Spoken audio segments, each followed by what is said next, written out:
Fala pessoal, sejam bem-vindos a mais um episódio do SOS Podcast, o podcast que vai levar a medicina além do consultório. Comigo nessa jornada aqui, Dr. Henriota. Fala, Mani. Fala, galera. Beleza? Feliz de estar aqui do seu lado para mais um episódio aí. É isso aí, hoje vai ser o quê? Hoje vai ser sensacional, como sempre. É isso aí. E queria agradecer aqui o nosso patrocinador master, Booster Solution. Booster é uma empresa aí de marketing digital, gestão, eles têm vários pacotes aí de assessoria jurídica, secretária remota, segue os caras lá, depois aproveita o conteúdo deles. E com a gente hoje aqui no SOS Podcast, a gente tem um cara maravilhoso aqui, o doutor professor Marcelo Giacobbi. Obrigado, viu, Giacobbi? Uma alegria grande estar com a gente. Obrigado. Pô, o prazer é meu, cara. Obrigado. Eu tô muito feliz de estar aqui também. Oh, bacana. Dr. Marcelo Giacobbi, ele é formado pela Faculdade de Medicina de Santo Amaro, fez residência médica em ginecologia e obstetrícia no Hospital e Maternidade Leonor Mendes de Barros, concluiu em 92, não vou citar datas aqui, mas já citou. Já entregou. Ele é especialista em ultrassonografia pelo Colégio Brasileiro de Radiologia, mestre e doutorado em ginecologia pela Unicamp, tem o título de especialista em cirurgia por videolaparoscopia pela Febrasgo e atua hoje com a reprodução humana desde 96 e é um dos caras gigantes aí na área. Conta um pouco da sua história aí, doutor. Como é que foi o início aí na reprodução humana? Como é que foi para você escolher ginecologia, obstetrícia?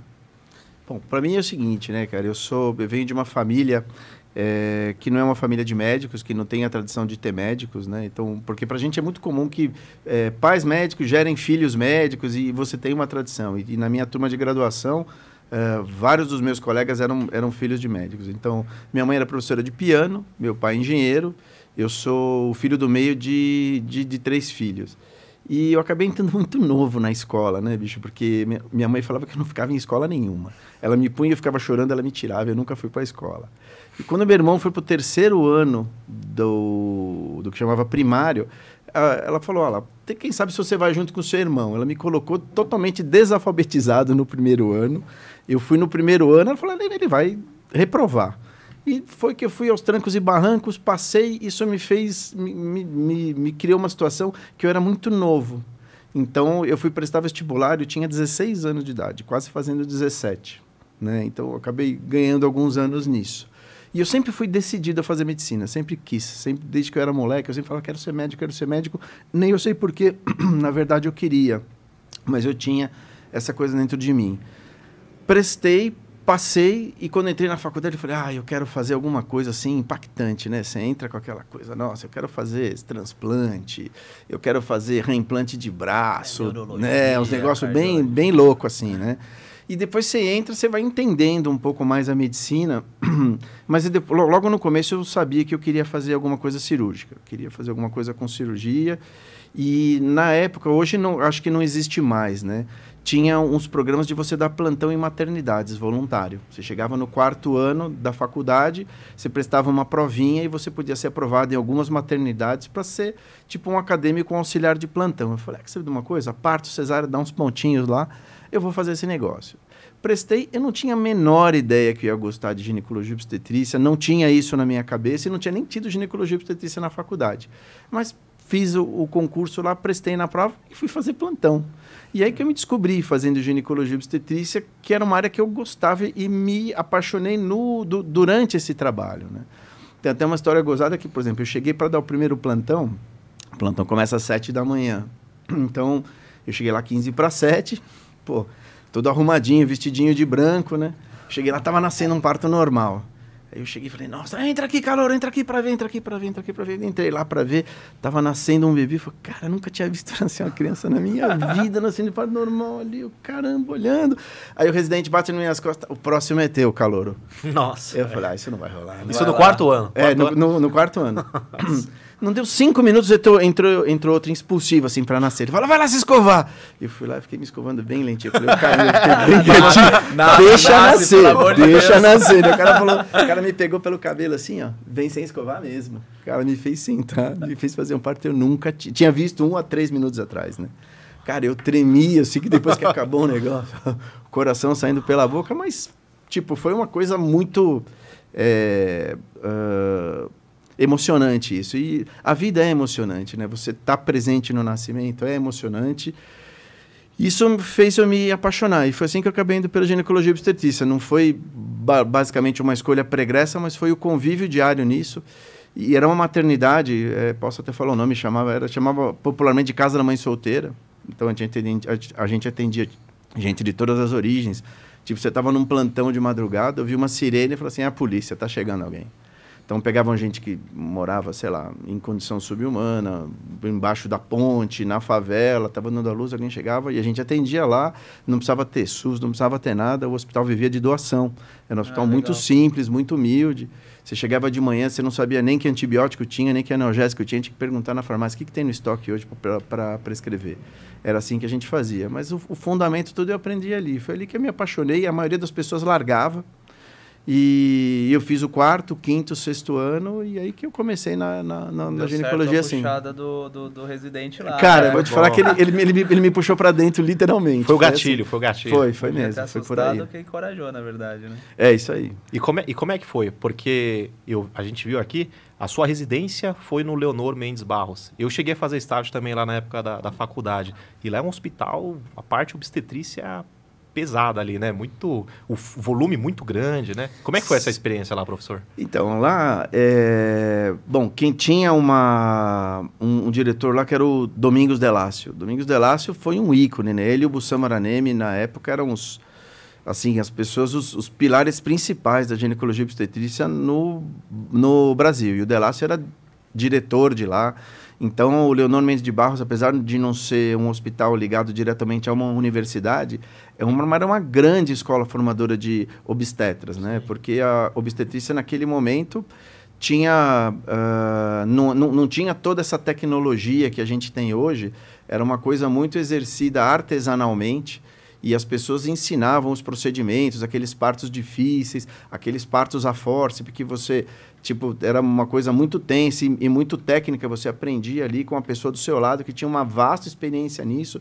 Isso era uma coisa assim, como, sei lá, um cara que faz um tapete persa, que ensina o filho a fazer como ele fazia, e você vai ensinar o outro, e assim por diante. Foi uma escola que formou os maiores obstetras de São Paulo na década de 60, 70, 80, vieram dessa escola. Era um hospital grande, um volume de ginecologia e obstetrícia grande, mas muito mais focado na obstetrícia. A ginecologia era menor, né? E acho que hoje ela já é um pouco mais hipertrofiada, mas ainda acho que a obstetrícia lá é o que mais prepondera mesmo, e nessa formação mesmo do parteiro raiz mesmo, de você fazer assistência ao parto, assistência ao parto normal da maneira bem tradicional mesmo, né? Eu fiz a residência lá, terminei a residência em 92, e em 92 teve um concurso, eu prestei o concurso, depois eu fiquei assistente lá.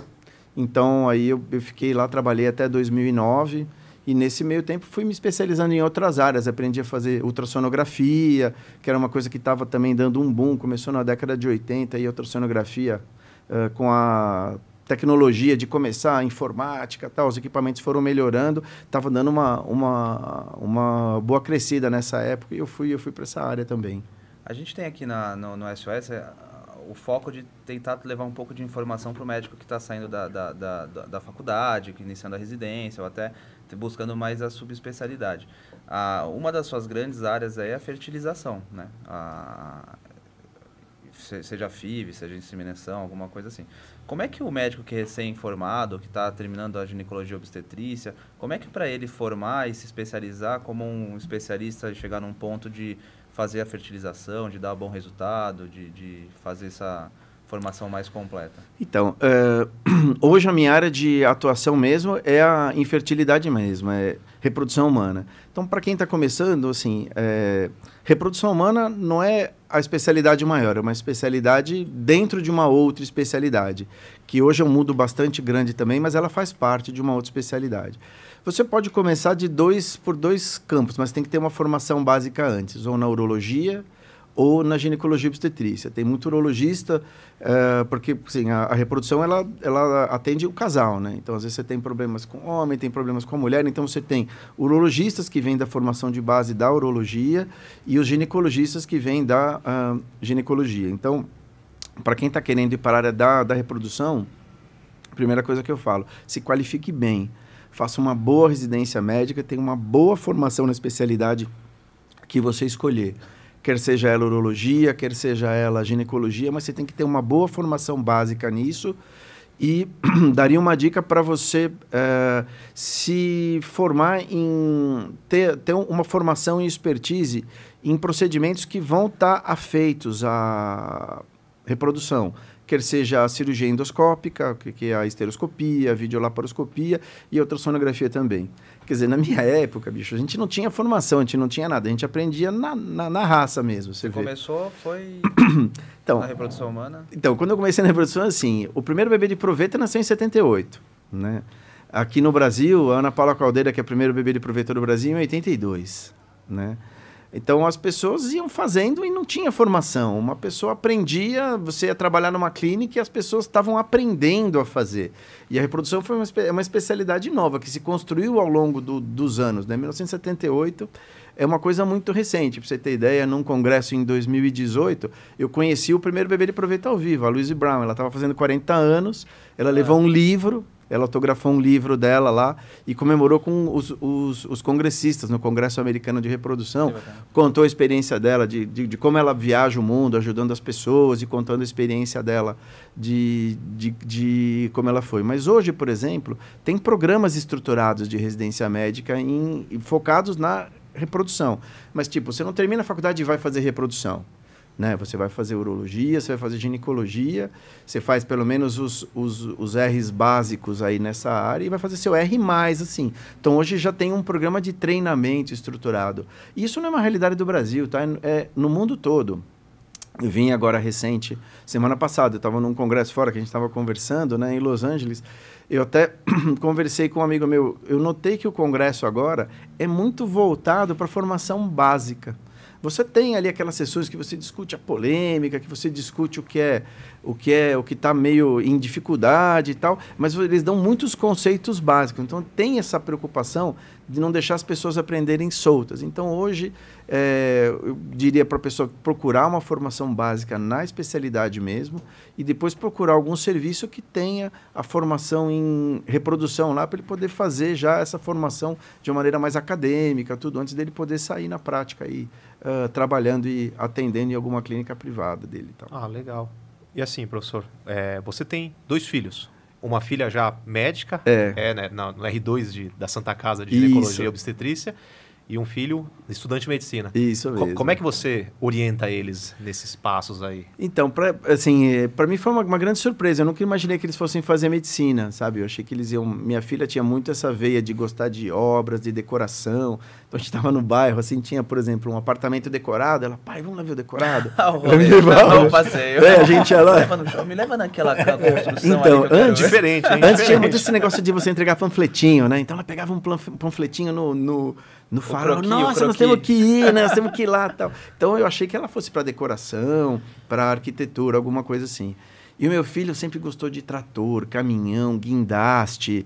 Ele falava muito dessa coisa, eu achei que eles iam fazer isso. E foi uma surpresa para mim os dois quererem ir para medicina. Mas o que eu falo para os dois, assim, eles captaram isso. De você, queira ou não queira, né? O médico vive do seu próprio trabalho. O seu trabalho é a sua ferramenta de trabalho. E você não exerce bem o seu trabalho e não exerce ele de uma maneira plena, segura, competente, se você não tiver a base. Então, acho que você tem que ter... tem que ser um bom aluno na faculdade, você tem que curtir, porque a faculdade é para curtir também, tem que fazer tudo, mas basicamente você tem que curtir, mas você tem que tirar boas notas, você tem que ter fundamentos, você tem que fazer uma boa residência médica.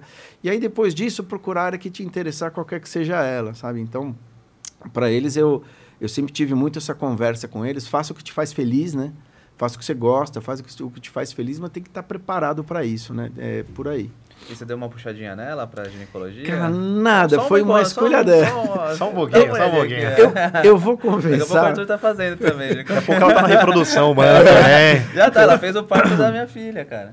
Ela tava junto, ela tava junto. É mesmo? Ela tava junto. Que legal. No dia que nasceu a Juju, ela tava junto. Que legal. Então, eu sempre fiquei muito, muito na minha, mas vou dizer que é uma satisfação muito grande você ver que ela puxa para isso. Não queira, não sei se a causa é essa, mas você sente que tem uma identidade que se espelha um pouco a você. né? Então, você sabe que você causa uma imagem bonita nos seus filhos e isso inspira eles a fazer alguma coisa. Para o meu filho, outro dia eu perguntei, ele falou, já tem tanto ginecologista nessa família, pai, tem você, tem minha irmã, cara, eu vou fazer outra coisa. Eu fico lá, toda vez que eu ia na consulta, eu falava, não, vamos colar lá fazer um oftalmo e tal, não sei o que, tentar puxar pro lado do oftalmo também, né? A ele? Ele, é. Eu acho maravilhosa o oftalmo, eu acho uma especialidade sensacional, cara. Eu acho, é uma das que eu acho que é muito boa de trabalho. É um campo legal e bastante moderno e inovador de trabalho. Eu acho sensacional. Eu vou ficar muito feliz. Fiz oftalmo, acho que ele fez uma escolha legal também. Se a gente puder ajudar, a gente não sabe se vai estar lá fazendo oftalmo ainda, né, com o podcast aqui dando sucesso. Isso aí bombando, bombando, né? largar. Ele falou, alguém tá mais ver olho. Imagina, tá louco, cara. Não, brincadeira, a gente é apaixonado pela oftalmologia. E nessa sua empreitada aí na vida, você teve um codinome aí, um apelido, um carinhoso. Conta pra gente, como é que foi esse? Doutor Cegonha? Ah, cara, isso Cegonha. Foi o Sérgio, é um paciente que eu nunca vou esquecer, cara. Ele tem gêmeos, né? E eles vieram de passar em outras clínicas e todo mundo muito que desencorajava eles. Ah, vocês não vão conseguir engravidar, não vai ser fácil, tem que começar a fazer fertilização, tem que começar a fazer agora, tal. E ela veio numa primeira consulta, eu examinei, cara, eu não consegui enxergar aquele cenário para ele, sabe? Eu falei, bicho, vamos fazer uns 3 meses aí de um tratamento mais simples, tal. Pô, mas todo mundo contraindicou isso. Falando, tudo bem, a gente precisa ter um tempo, né? Não dá para você esperar que você vai engravidar logo de cara. Seria muito bom se o ser humano funcionasse assim, mas a biologia da gente não é essa, né? E eu falei, me dá uns 2, 3 meses, tá? E no segundo mês de tratamento ela engravidou, ela tem gêmeos, ela tem um casal. E esse cara, ele é músico, né? Ele toca trombone. Ele toca trombone na Sinfônica. Espero que ainda toque, né? Já faz um tempinho. E ele falou, pô, cara, doutor Cegonha, você não sei o que lá. E essa coisa começou a brincar e não sei por que, se espalhou, sabe? Então, hoje, se você dá um Google assim, doutor Cegonha... Cara, mas é um marketing animal. Nossa, cara, você fala doutor cara, Cegonha, você já imagina. Cara, você fala parto desde pequeno, assim, né? Como é que nasce o bebê? Cegonha, né? O filminho do desenho do Dumbo, né? Dumbo, é isso aí, né? É isso aí. É tipo o doutor Visão pra gente, né? Seria o quê pro oftalmo? Não sei, cara. Doutor 2020? Não, 2020 é muito técnico. É, não sei, cara. Santa Luzia. Santa Luzia. Pô, padroeira dos olhos, né? Ah, é Santa Luzia. Fala, Nossa Senhora do Bom Parto. Aliás, o meu primeiro consultório... Nossa Senhora do Bom Parto, mas aí ia ficar esquisito, né? Meu primeiro consultório era um quarteirão da Nossa Senhora do Bom Parto. Olha isso. Nossa Senhora. Mas que bacana, cara. Eu fui dar uma pesquisada, né, no seu site e eu encontrei ali bastante informação legal. Mas uma que me chamou bastante atenção foi sobre a infertilidade mesmo, né? Que a gente tem... Você recebe com certeza muitos pacientes em busca direto de um tratamento, de uma solução, achando que é infértil, mas eu vi lá que você fala muito sobre tratar a fertilidade, otimizar isso. Como é que é para você tratar isso com o paciente lá? Como é que É engraçado isso, né? Porque, por exemplo, o ginecologista, ele é treinado para evitar a gravidez. Ele é treinado para anticoncepção. Você evita filhos assim. Você adolescente vai começar... Quer dizer, a pílula foi uma grande revolução, né? Foi a primeira vez que a medicina conseguiu desvincular a relação sexual da função de procriação propriamente dita, dando liberdade sexual. E a ginecologia foi formada para evitar as pessoas de engravidar, mas os médicos esquecem de ensinar a engravidar. Ninguém ensina a engravidar. E hoje mesmo a gente fala isso, ninguém chega, por exemplo, é difícil o ginecologista que fala, não estou nem falando de uma pessoa que atua na área semelhante à minha, né? Um profissional de reprodução tem que abordar isso. Mas a mulher vai fazer um exame ginecológico, ela tem lá 32, 33 anos, ela é solteira, né? Você vê que ela não tem perspectiva de casar, ela trabalha numa empresa, numa multinacional, você vê que a carreira dela está bombando, será que ela não vai engravidar nos próximos 5, 6, 7 anos? Ela vai pensar nisso quando tiver 40. Ninguém chega para ela e fala, escuta, você já pensou que você precisaria pensar ou planejar como vai ser a sua fertilidade futura, a sua concepção de família? Ninguém fala isso hoje, né? Então, tem serviços de reprodução que são, vamos dizer assim, clínicas de fazer FIV. Eu não gosto dessa conotação. Eu acho que você tem que entender o contexto, você ensinar assim, o que as pessoas, vamos dizer assim, busquem a fertilidade natural E se você não conseguir dentro das ferramentas de fertilidade natural, você tem tratamentos simples, como, sei lá, a gente chama de relação programada, namoro programado, inseminação intrauterina e fertilização in vitro, que elas confundem muito o que é inseminação e o que é fertilização. Mas a gente tem que ensinar isso para os casais. Como também eu recebo muita gente que eles não têm infertilidade, tem aborto de repetição. O casal engravida, perde, engravida, perde, engravida, perde. Então, elas vão lá, tipo, na cabeça do casal, eu não consigo engravidar, porque ele visualiza que eu não tenho filhos em casa. Mas, na verdade, eles engravidam. Né? O que acontece é que a gravidez não continua. E não continua por diversos problemas. Né? E, às vezes, ela chega a vir aqui porque precisa fazer um tratamento, eu não consigo engravidar. Ela conta a história e fala, não, pô, e esse monte de gestação que você teve e nenhuma progrediu? Você é engravida, nós temos que ver outra coisa. Então, a gente também trata isso, sabe? Isso eu acho muito legal, porque, assim, a gente tem muitos seguidores aí que... Aliás, segue a gente no canal, ativa o sininho, se inscreve aí, vamos levar esse conteúdo para mais pessoas aí. Mas a gente vive uma época, eu acho, muito imediatista, né? Eu acho que a gente está num momento da sociedade mesmo que não tem você analisar a pessoa, você analisar aquele paciente, olhar o futuro dele, entender o passado, sentar com calma, falar, meu, vem cá, deixa eu entender. Então, a gente vê muito recém-formado, a gente vê muito médico em formação interno, residente, enfim, médico tocando o consultório no começo, nessa loucura, né? Não, imediato, não sei o que lá. Então, eu imagino, e aí me chamou muita atenção esse ponto, porque você pega lá o cara que chega, pô, eu quero fazer, não, vem cá, FIV. Ah, vem cá, isso, vem cá, não, isso, entendeu? E, aí, e nesse ponto, eu acho que vale a pena a gente tocar na tecla de a gente mostrar para a pessoa recém-formada que tem um mundo maior, tem como você olhar daqui mais para frente, né? Você quer ver uma coisa que as pessoas confundem muito? Por exemplo, a gente tem, sei lá, as pessoas às vezes existem algum preconceito em você falar que fez algum tratamento. Então, você vê pessoas, às vezes, que são públicas, e eu já vi declaração de pessoas públicas aqui, que falam assim, a gente queria engravidar, mas a gente não queria que demorasse, a gente foi lá para fazer fertilização. Então, tipo, dá uma banalizada no método, né? Na verdade, a fertilização é um tratamento que funciona bem para o casal que é infértil. Mas se você pegar um casal fértil e quiser fazer fertilização, talvez você não consiga o mesmo resultado de gravidez tão rápido quanto ela engravidaria em casa. No fundo, o que eu faço num tratamento dentro do laboratório de fertilização in vitro é uma imitação da natureza dentro de um laboratório. Né? E que muitas vezes a natureza faz de um jeito muito mais complexo, porque apesar de a gente conhecer muito de como funcionam as coisas, a genética e tudo, Deus fez as coisas melhor que a gente faz dentro do laboratório, a verdade é essa, né? Então você às vezes chamar, e eu tenho um monte de gravidez assim, de casal que chega lá e você conversa, fala assim, me dá 2, 3 meses, desde que o caso permita, assim, você trata e o casal engravida. Você sabe que uma vez eu vi uma apresentação dentro de um congresso médico no assunto, um cara começou a falar assim, e ele falou assim, você se lembra a primeira vez que você pediu um Uber? O cara, putz, e o que esse cara tá falando, né? Mas depois faz todo sentido. Você viu o aplicativo, você viu onde estava o carro, quanto tempo ele demorava para chegar em você, em quanto tempo ele chegava, quando você chegar no destino, quanto você ia gastar. Você entrou no táxi, pegou água, balinha, hoje não é mais assim aqui, mas tudo bem. Pegou água, balinha, chegou no minuto, e teoricamente você não precisou nem pagar, seu cartão pagou. Cara, é tudo muito previsível. Então, de uns 10 anos para cá, os aplicativos, a vida, como ela é na internet, é assim, e o casal chega assim no consultório. Ele quer esse tipo de experiência. Onde que eu faço o download do filho? Muito melhor. Só com toque. Muito toque. Melhor. Entendeu? Então, eles têm esse imediatismo mesmo, né? Então, às vezes, se você chegar para um casal e falar assim, putz, olha, vamos fazer o seguinte, nós vamos começar tentando assim, fazendo assim. O cara, pô, doutor, sério mesmo, sabe?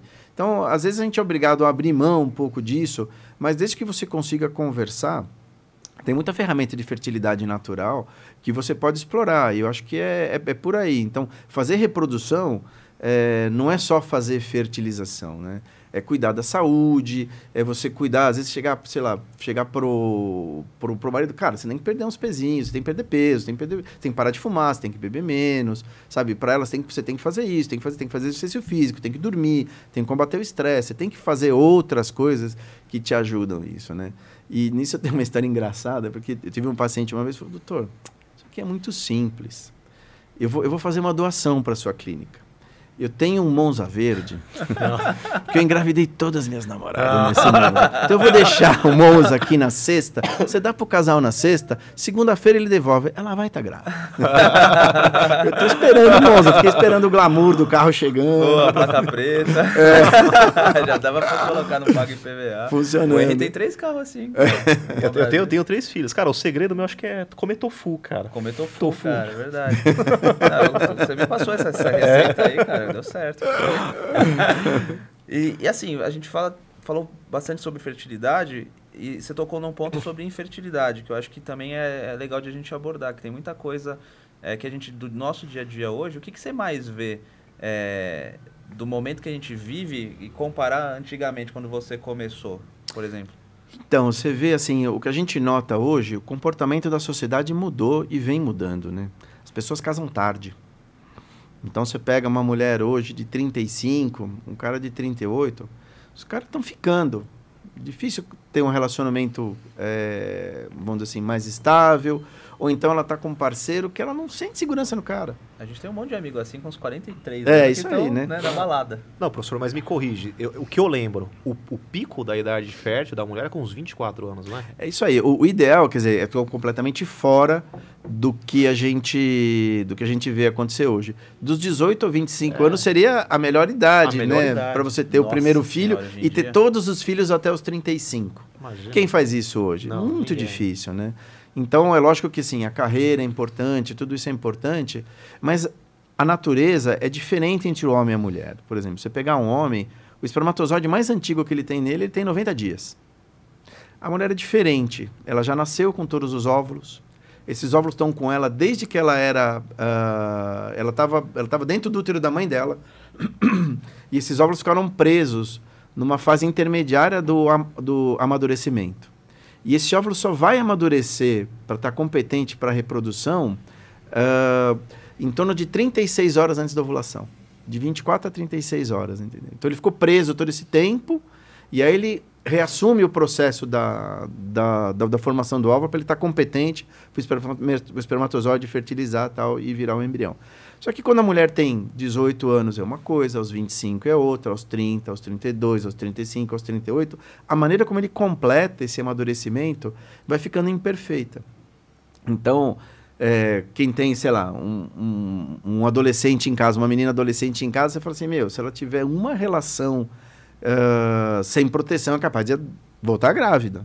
Né? Porque ela está no auge da função reprodutiva e tal. Se você deixar isso para fazer aos 40, acho que pode ser até um pouco mais negligente em relação a isso, porque eles não vão fertilizar do mesmo jeito. Então, a gente nota que as pessoas deixam para engravidar muito tarde. Então, a mulher, com isso, os óvulos dela vão fertilizar de uma maneira pior, ela vai perdendo a quantidade com o tempo e o homem consegue manter uma quantidade um pouco mais para frente, o que faz com que a taxa de gravidez seja menor. E com o tempo, a maneira de fertilizar anormal aumenta. A gente forma de formar embriões com o número desequilibrado de cromossomos, o que aumenta a taxa de perda. Então, ela engravida menos e perde mais. Ou seja, menos bebê em casa. Né? E o espermatozoide é malandro, né, bicho? Ele entrega todo o DNA para o óvulo e não faz mais nada, né? Tchau, fui. Quem tem que organizar os cromossomos, formar o embrião, dividir, formar células filhas igual a célula mãe. Isso que faz o embrião não ir para frente, a perda dessa competência. Né? Então, as pessoas têm que se preocupar hoje com isso, de alguma forma. E isso já está sendo uma coisa que está sendo mais falada, assim, de algum momento alguém ensinar o casal que ele tem que engravidar. Então, chegar para essa mulher e falar, escuta, pensa bem nesse momento da vida que você está, você não tem que se preocupar com isso tão cedo, porque, tipo, você não precisa com 20 anos congelar óvulo para você usar no futuro. Porque, enfim, se a sua vida caminhar dentro de um comportamento, você encontra o seu príncipe encantado, casa, tem filhos e acabou. Mas se você passou da década dos 30 e não visualiza essa questão de você engravidar num horizonte pequeno, você vai ter que sentar um momento e pensar com você mesmo, o que eu vou fazer em relação a isso, como é que eu posso ter vamos dizer assim, uma extensão dessa vida, dessa possibilidade de gravidez, né? Isso é uma coisa muito comum hoje em dia. Até porque hoje em dia acho que a expectativa de vida do ser humano tá outra, né? A gente teve recentemente, acho que a Cláudia Raia, né? Que ela congelou e teve... Pô, eu vou te contar, eu tô com uma gestante de 62 anos. Ah, que 62 bacana. anos. Vai dar à luz agora dia 22. Que legal. É o primeiro filho dela. Olha, Primeiro legal. filho dela. Cara, doutor cara. Cegonha mesmo. Não, você tá doido, velho. Aqui, ó, engravidou aqui. Que isso? Você sabe que outro dia... 62 Nossa anos. senhora, 62 62 primeiro anos. filho, que alegria. Vai nascer Que agora no legal. dia 22 do ano, se Deus quiser, tá tudo programadinho Nossa para Senhora. isso já. Foi uma gravidez que, vou te falar, que me dava muito temor, assim, porque teoricamente você tem um limite de idade para utilizar técnicas de reprodução. É lógico que ela não teve uma gestação espontânea, né? É óbvio isso. E você está autorizado a usar isso até os 50 anos de idade. E o CRM fala para você, olha, se você quiser fazer depois disso, você vai ter que... Você pode decidir isso, mas você tem que escolher bem o seu paciente, né?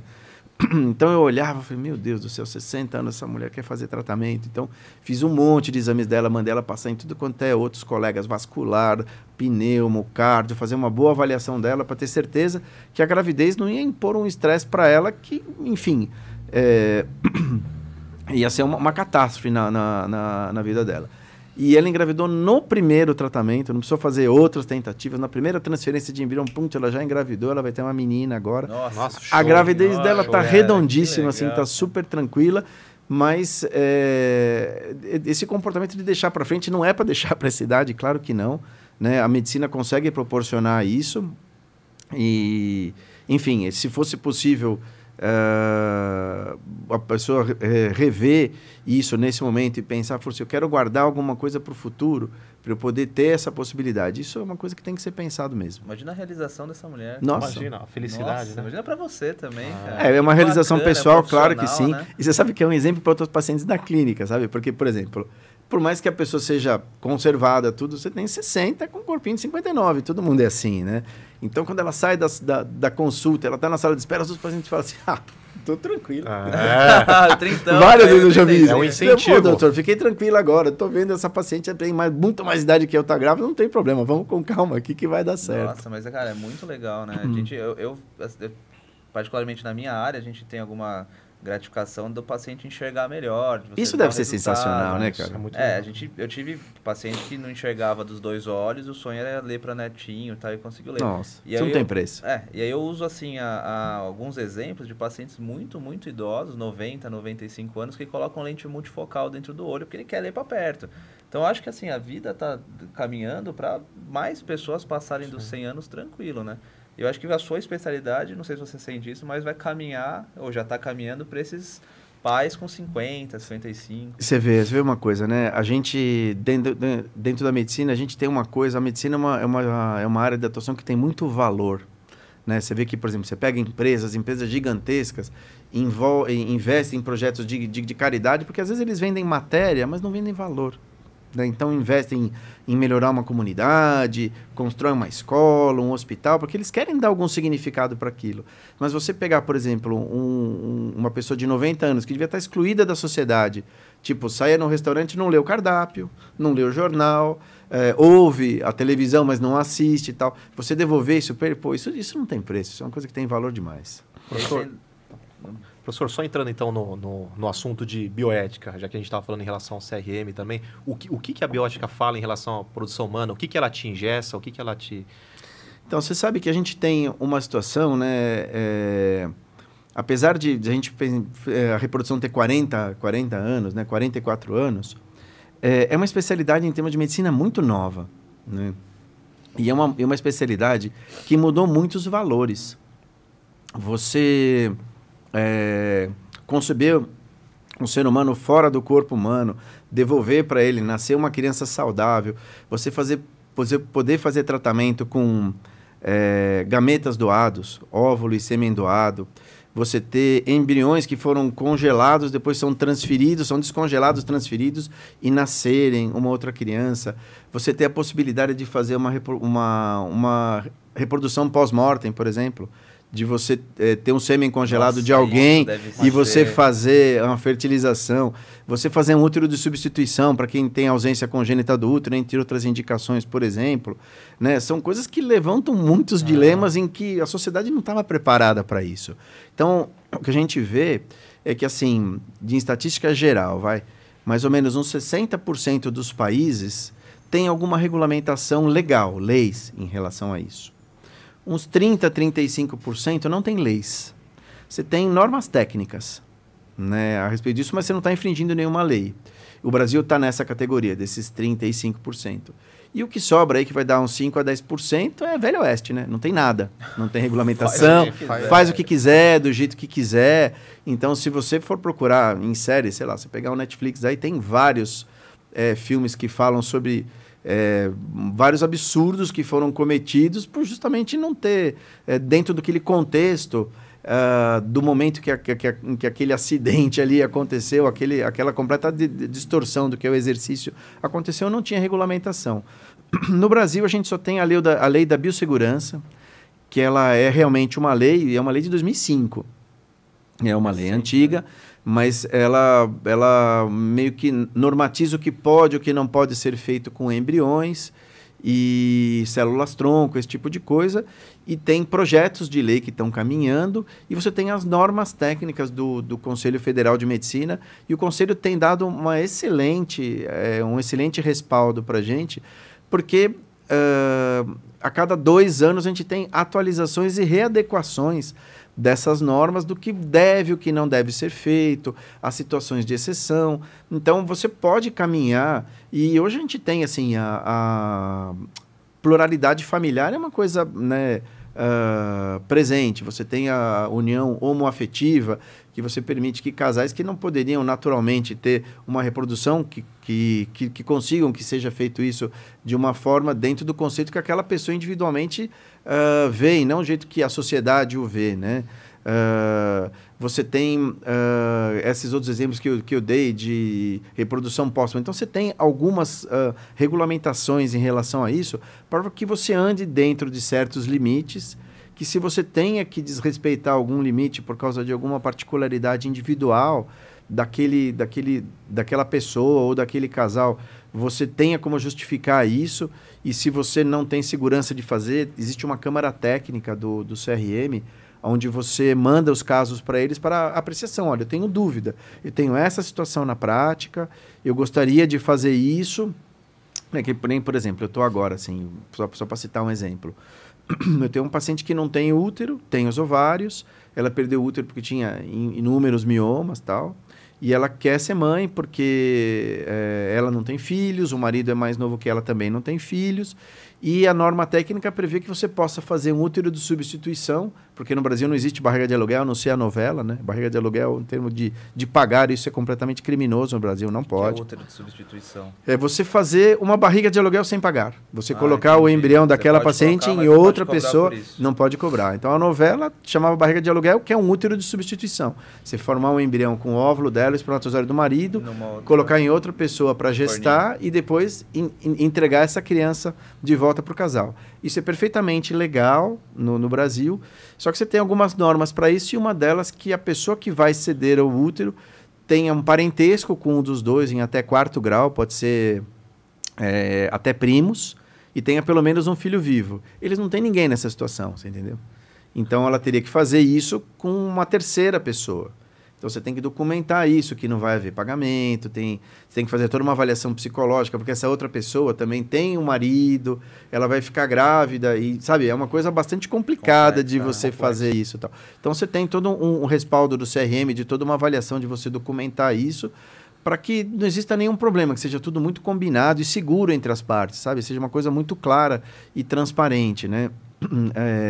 Onde a pessoa tem a segurança que vai receber depois, que a pessoa que está fazendo aquilo está fazendo por altruísmo verdadeiro mesmo, e ela vai receber esse bebê em casa depois. Não, porque imagina, ela gestante e ela começa a ter afeto também, porque às vezes pode acontecer, né? Sim, felizmente é uma situação, eu sei, nesses anos eu tenho 4 casos, né, disso. Ter 3, esse aqui é o 4º caso. Não é uma situação comum. No Brasil, a gente é muito criterioso para isso. Nos Estados Unidos, a lei varia de acordo com o estado americano, né? Então, tem estados que são muito permissivos nisso. E, não, eu tenho, sei lá, eu sou hipertensa grave, então outra pessoa gesta para mim. Por motivos, às vezes até mais simples. Também, acho que deve tem estados que permitem o contrato e tudo, e coisa que aqui não seria. É sempre uma situação complicada, sabe, de você... É muito improvável você imaginar que não há vínculo. Né? E você vai ter que entregar, tipo, se engravidar um ato de amor, entregar um ato de amor, cara, a enésima potência, né? Você vai ter que dar e falar, olha, eu tô fazendo isso porque eu me comprometi para isso, e, enfim, a minha missão era essa. É realmente muito difícil, muito difícil. E você já teve desse caso de pós-mortem, assim? Ainda não tive nenhum, né, as únicas vezes, assim, o homem morre mais, na verdade é essa. Porque também, assim... E também tem que ter congelado, né? Exato. Um caso meio... A família que eu tenho, que aconteceu isso, isso foi muito recente agora, né? Ela fez o tratamento, eu fiz ali, poxa, tá grávida, que bacana, a gente transferiu 2 embriões, tá de gêmeos, tal. O marido veio, assistiu o primeiro ultrassom, não, tua consulta, a paciente faltou. Aí eu liguei para ela, tá tudo bem, aconteceu alguma coisa? Meu marido faleceu. Nossa. Cara, assim, um cara jovem, agora foi no ano de 2021, acho que sim. Teve uma infecção, uma sepsia, assim, totalmente... um diagnóstico que não ficou muito esclarecido, e ele veio a falecer, né?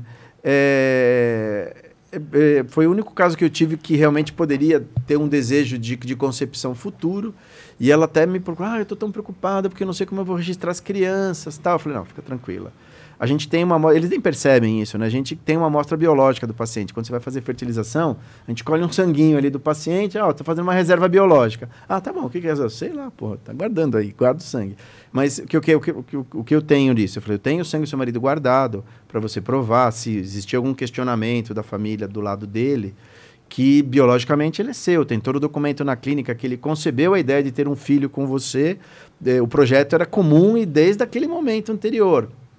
Enfim, isso é tudo muito documentado. Ele ficou com medo como iria registrar a criança. E na época do registro, a gente só forneceu a documentação para ela, o cartório aceitou de primeira, enfim. Mas deve ser muito louco, porque eu fico imaginando também, né, o futuro, assim, a emoção, porque, por exemplo, a Júlia sou eu cuspido, né? Imagina se acontece alguma coisa comigo. É verdade, bicho. A Bruna que me desculpa aqui, meu amor, mas ela tá mudando. Não, mas agora, eu vou te falar o seguinte, eu vou puxar a sardinha pra Bruna. Ela é uma misturinha, cara. Eu vejo a Bruna. Eu vejo a Bruna. Agora mais, mas quando era até os 6 meses, esquece, cara. Era 99,9%.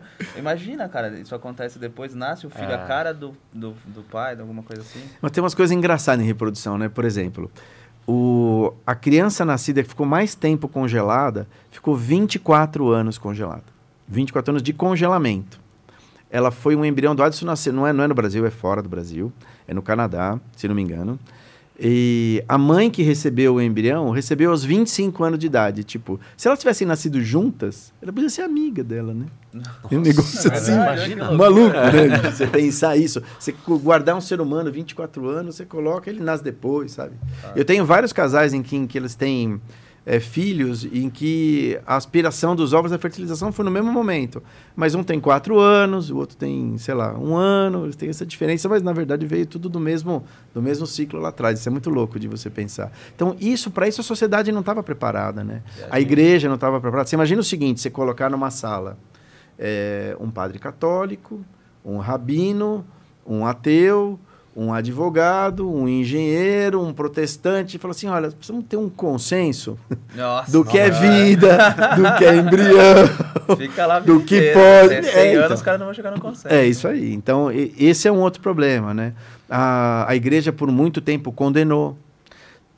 Tem muitas brigas, assim, e a legislação nos diversos países é muito, muito diferente. Por exemplo, tem países que não permitem tratamento com gameta doado. Tem países que não permitem, Alemanha, por exemplo, você fazer diagnóstico genético dos embriões, eles são, por causa de toda a questão do nazismo em relação à eugenia, eles não permitem isso. Tem países que têm uma legislação completamente maluca, eles pagam o tratamento, na Europa, né? Pagam o tratamento de fertilização, a paciente ficou grávida, se arrependeu, volta no serviço e faz o aborto legal. Nossa, como assim? É louco, né, bicho? Isso, Cada sociedade entende isso de um jeito, né? Então, a gente vê que as pessoas estão evoluindo em relação a esse conceito de acordo com a cultura particular de cada país e de como a sociedade está caminhando. É uma coisa que, sabe, uma coisa que está em processo de construção. No Brasil, a gente pode escolher o sexo? Não pode, então, né? Em nenhum lugar do mundo pode isso. Ah, não pode? Ninguém sabe disso. Todo mundo fala assim, mas fulano, né? Não vou falar nomes. Mas fulano teve bebê e escolheu, né? Não sei de onde vêm esses mitos. Em nenhum país do mundo você pode fazer sexagem só pelo sexo. Olha. Você pode fazer, por exemplo, você pode ter 14 meninos. Eu quero ter uma menina, tenho um sonho de ter uma menina. Tá bom, bicho, vai lá em casa e continua tentando. É assim que faz. É assim. Né? O que você pode fazer, por exemplo, existem doenças genéticas ligadas ao sexo. Então você pode fazer diagnóstico genético pré-implantacional para separar o embrião e fazer análise dessa doença e você poder transferir os outros livres de doença, quer seja menino ou menina, dependendo da doença, do contexto que você esteja ali. Mas, olha, eu vim aqui porque eu quero um menino. Não pode. Eu vim aqui porque eu quero uma menina. Não pode. O negócio é fazer que nem o Henry. Fazendo filho, sai tudo que sai. Se você tiver uns 4 meninos, tenta até o 7º, 8º, vem uma menina. Vai fazendo, bicho. Certo, vai fazendo. Uma hora dá. Não, mas eu não sei se é uma lenda isso, professor, mas que eles falam que o espermatozoide homem, por exemplo, acho que ele nada mais rápido, mas ele morre antes. Então, existe isso daí? Existe, vamos dizer assim, um conceito construído ao redor disso, mas isso derruba fácil. Você pergunta assim, existe alguma preferência do óvulo por algum espermatozoide? X, ninguém sabe, né? Então, por exemplo, pode chegar um monte de espermatozoide Y e o óvulo vai deixar entrar o X. Entendi. Ou o inverso, entendeu? Então, isso, as pessoas falam, se você tiver relação perto da ovulação vai dar uma coisa, se você estiver longe da ovulação dá outra coisa. Para mim, parece aquela brincadeira quando a mulher está grávida, você bota assim, almofada, 2 cadeiras, um garfo e uma faca. Você sentou na almofada do garfo, é menino. Sentou na almofada da colher, é menina. É assim, meu Deus, brincana. Tá que papo legal, hein, cara. A gente tá... obrigado pela presença. A gente tá chegando no final do episódio. Nem vi o tempo passar. Não, vou até tomar liberdade aqui de fazer um convite. A gente tem 2 quadros aqui que são mais frequentes. O primeiro é do seu coração, da sua alma, aí uma mensagem para o residente, para o interno, para a pessoa que quer engravidar, o que vier do seu coração aí. Mas o segundo, a gente tem um quadro aqui, a gente faz eventualmente, a gente teve o primeiro que foi o Dia do Especialista e a gente trouxe um médico oftalmologista, né, que a gente não conhecia ninguém, então a gente teve que buscar alguém da área. Mas a gente tem esse Dia do Especialista, eu queria saber se você topa aí vir com a gente um dia. Pra mim é um prazer, o papo super gostoso. A gente traz a liga de uma faculdade de medicina, de ginecologia, provavelmente. Né? Legal. As faculdades têm liga de reprodução. Que bacana. Por exemplo, a minha faculdade, a Unisa, tem liga de reprodução. Eu não participo da graduação com eles, mas eu já fui convidado para fazer live com eles no Insta, e eles têm a Liga de Reprodução da Faculdade de Medicina de Santa Amaro. Feito aí, Faculdade de Medicina de Santa Amaro, vai chegar um convite aí. É o Gabriel, Gabriel? O Monteiro, Gabriel Monteiro. Presidente? Então, ele é presida? Não, o Gabriel é tipo coordenador. O graduando que é o presidente, eu não sei de cabeça quem é. A gente vai atrás, a gente vai chegar um convite aí. A nossa equipe é Catherine, vai mandar para você aqui o pombo correio, ou sinal de fumaça, não sei qual que é a tecnologia hoje em dia. Mas, obrigado pelo convite, obrigado por ter aceitado o convite, a gente vai trazer mais uma vez no momento oportuno. Enquanto você escreve aí da alma, para depois o Henry ler com a sua voz de tenor aqui, eu vou agradecer mais uma vez vocês, vou pedir para vocês seguirem aí a gente, segue, compartilha, ativa o sininho. Agradecer mais uma vez o nosso patrocinador, Booster Solution, segue os caras aí, @Booster Solution, www.boostersolution.com.br, para você que precisa aí saber gestão, organizar a parte financeira do seu consultório, quer entender um pouco mais como é que você faz a gestão para trazer paciente, enfim, tráfego pago, tudo que você precisar aí, assessoria jurídica, os caras têm lá. Vamos lá, né, professor? Deixa eu dar uma olhada aqui. Você vai entender minha letra ou não? Eu tentei fazer letra bolinha, hein? Letra bolinha, redondinha. Você não entendeu, né? Não, já tô- entendi. Voz de tenor, né? Eu não sei se ele tá preparando a voz ou se ele falou Que cacete, não vou ler nada que esse cara escreveu. Olha lá, Deixa eu dar professor Jacob aqui. Preserve sua fertilidade. Ah lá. As pessoas têm que tomar cuidado com o estilo de vida, combater a obesidade. E as mulheres têm esse dilema, elas têm que pensar no momento, assim, indagar com o seu ginecologista quando é o momento para ela se preocupar com isso, porque se ela for na roda viva da vida, ela só vai perceber quando o tempo passou. Então, acho que a mensagem para elas seria essa. Nossa, mas sensacional, né? Show, Preserve show. sua fertilidade. É fantástico. Professor, muito obrigado, viu? Obrigado pela Pô, disponibilidade. obrigado a aí. vocês, foi um prazer, muito gostoso obrigado, o papo, legal cara. demais. O Bruno é um brother, né? Um amigão. Ah, E agora você também. Elton. Obrigado. você valeu. desculpa aí qualquer coisa. Não, né? desculpa, mande Traz qualquer a coisa. vida. Tá desculpado, tá desculpado. Mas obrigado, de coração. Pra mim foi uma alegria imensa. Você sabe o carinho que eu tenho por você. É mútuo. Sim, imensurável. Acho que da vida, eu vou fazer aqui né, mas é realmente uma das pessoas mais especiais que eu encontrei nessa jornada pequena da minha vida aí. Só tenho que te agradecer até por estar aceitando o convite aqui. Vai voltar em outro momento. A gente vai se encontrar ainda muito na vida. Legal, aqui. bacana. Vamos sim, com certeza.